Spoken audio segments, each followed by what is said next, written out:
नमस्कार दोस्तों, स्वागत है आपका मेरे चैनल पे। दोस्तों, जैसा कि मैं आपको बता चुका हूं कि इंडियन एयरफोर्स के तेजस फाइटर जेट के लिए जनरल इलेक्ट्रिक के साथ में F404 इंजन के लिए डील हो चुकी है।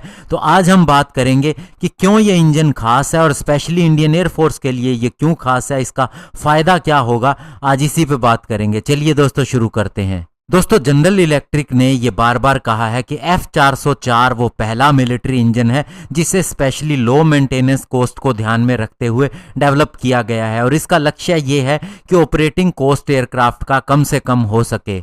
हालांकि दोस्तों, इस इंजन की अगर थ्रस्ट की बात करें यानी पावर की बात अगर करें तो ये F15 और F16 फाइटर जेट के इंजन से थोड़ा कम है, लेकिन दोस्तों वेट के अंदर ये हल्का है, जिसका मतलब ये है कि ऑपरेटिंग कॉस्ट के साथ साथ अगर इसके अंदर हम बात करें फाइटर जेट के वेट बढ़ने की तो वो नहीं बढ़ता है और इसका ओवरऑल फायदा ही होता है।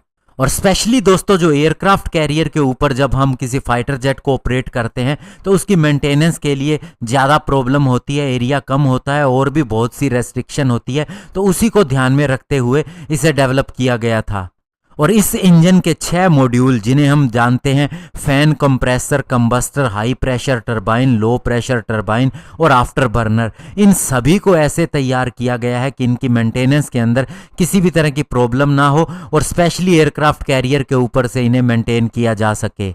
यानी कि दोस्तों, अब इन्हें एयरक्राफ्ट कैरियर के ऊपर इजीली और बहुत ही क्विकली रख रखाव इनका किया जा सकता है। और सबसे बड़ी बात यह है कि इसे एक मॉड्यूलर स्ट्रक्चर के रूप में बनाया गया है। मॉड्यूलर का सिद्धांत ये होता है कि इसके अंदर चेंजेस आसानी से किए जा सकते हैं, अगर इन्हें अपग्रेड करना हो तो वो ईजी रहता है। तो ऐसे में दोस्तों अब इसे नई अपग्रेडेशन भी दी गई है, जो कि दोस्तों FADEC है, यानी कि full authority digital engine control, जो इसके सारे एस्पेक्ट को कंट्रोल करता है। और इसका सीधा सीधा फायदा यह है कि हम डायरेक्टली मॉनिटर कर सकते हैं कि इंजन की हालत कैसी है, उसकी हेल्थ कैसी है, स्पेशली उसके पावर प्लांट की।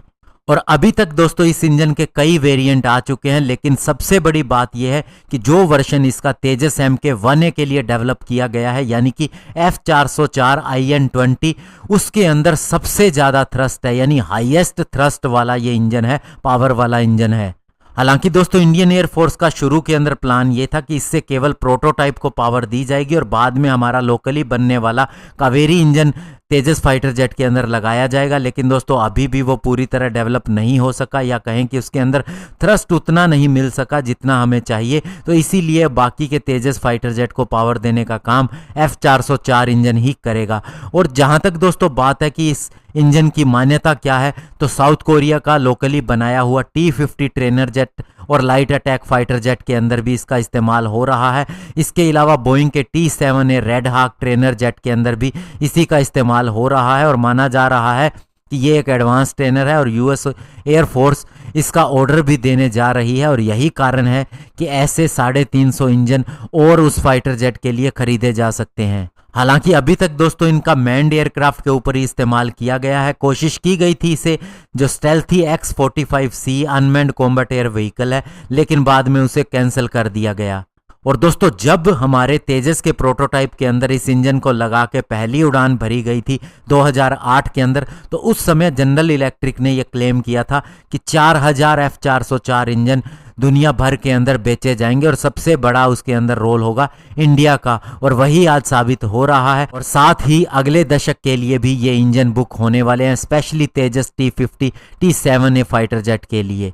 तो ऐसे में दोस्तों अब तेजस के अंदर किसी भी तरह की कमी नहीं होगी, क्योंकि ये इंजन बहुत ही प्रभावी है और हाईएस्ट थ्रस्ट क्लास का इंजन है अगर अदर फाइटर जेट के इसी इंजन से कंपैरिजन किया जाए। धन्यवाद, जय हिंद।